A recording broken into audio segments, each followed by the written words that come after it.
आता एक breaking news समोर येते पुण्यामधून। पुण्याचा पाणी प्रश्न आता पेटणार असल्याची शक्यता आहे।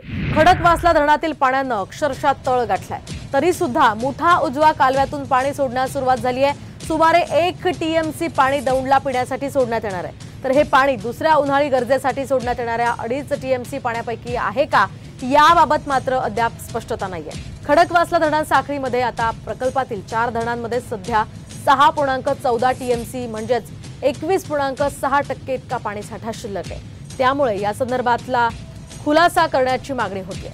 आपण पाहतोय आताची ही महत्त्वाची अपडेट। पुण्यामध्ये सध्या पाणी टंचाई मोठ्या प्रमाणात जाणवतीये आणि त्याच पार्श्वभूमीवर तरी सुद्धा मुठा उजवा कालव्यामधून पाणी सोडण्यास सुरुवात झाली आहे। सुमारे 1 टीएमसी पाणी दौंडला पिण्यासाठी सोडण्यात येणार आहे। तर हे पाणी दुसऱ्या उन्हाळी गरजेसाठी सोडण्यात येण्याचं काही बोललं जात होतं, मात्र त्याबाबत अद्यापही स्पष्टता नाहीये।